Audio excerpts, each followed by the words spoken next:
But what existed before the Big Bang? And was the bang really that big? Of course, in the context of human life and human existence, it was really big because 13 billion years, 13 plus billion years is a substantial period of time. But in the context of just space and time, it's just like a bubble, isn't it? The space and time are actually infinite. Like if you just look out the window and look at the sky, in the day you'll see the blue sky, but at night you'll actually see that this sky has got no end. What we call as sky is actually space with no ending. It doesn't matter which direction you go in. It just goes on and on and on and on and on. So, for me, if I have to travel from the earth to, let's say, the sun, is going to take a whole lot of time. But for someone who is already the size of, let's say, 10 times the sun, it's just a step. For them, it's just 1 second.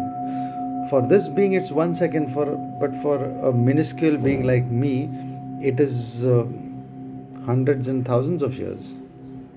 Right? Same applies for an ant. So for an ant, it's going to take hours to cover the distance that I could cover maybe in just a few minutes.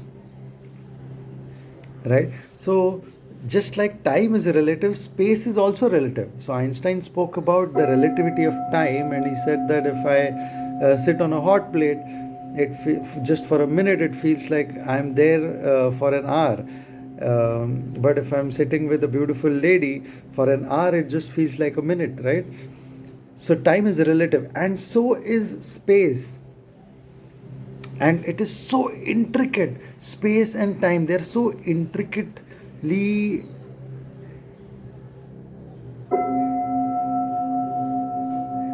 put together, for lack of better words. It's just amazing. It's magical from this. And for us, obviously, for us, it is from a human context, it is Big Bang, which is what the scientists say, which is the beginning. But then what existed and what caused this Big Bang, the scientists call it energy, the rishis call it Shakti.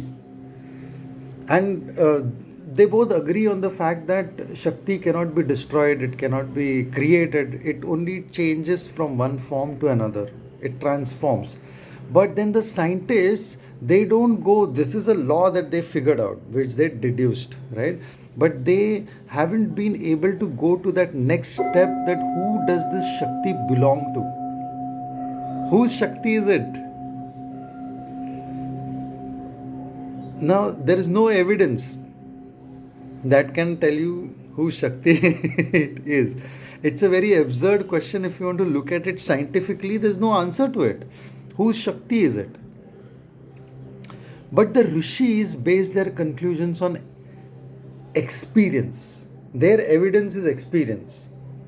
This is what I experienced. Now, if I go ahead and tell a very miserable person who's never experienced any kind of happiness in life that life is beautiful and life is wonderful and life is happy, does not come in their experience. They don't have any evidence of that. They would say, no, this person is lying. Right? But if it has come into your experience, the essence of that space and time and the infinity, when it comes into your experience, you experience the fountain of bliss which is there within you. And it only comes into experience when the very rudimentary thoughts that clutter your mind settle down. Right? Krishna says that he is everything, he is everywhere. And when Arjuna listens to this knowledge, he is like, what? But when Krishna shows Arjuna his Vishwaroop, that is when he experiences this, that, oh yes, this is true, he is everywhere, he is everything. And this knowledge, you cannot hold on to this knowledge for quite a long period of time. It is like maybe for 2 3 minutes you can hold on to it, and afterwards, and this is exactly what happens with Arjun also. He says that enough of this, please come back to your original state. But this knowledge really helps you settle yourself down, that you are an infinite being, that you are also a form of that infinite being, the Paramatma, the absolute bliss.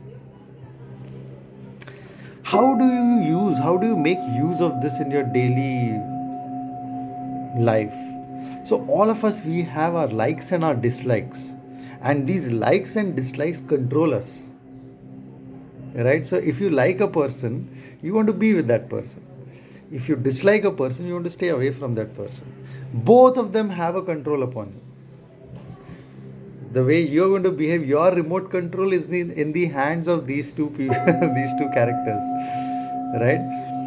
So, an exercise that you can do on a daily basis to help you get hold of your remote control in your own hands is to think about both of these likes and dislikes and look at them as the same thing. It's the same thing. Because when you're running away from what you dislike and when you're running towards what you like, you're not running towards what you like, you're running towards a great experience. And that great experience comes to you when your mind settles down. And when you look at both of these things as the same, that helps your mind to settle down. Have a great day.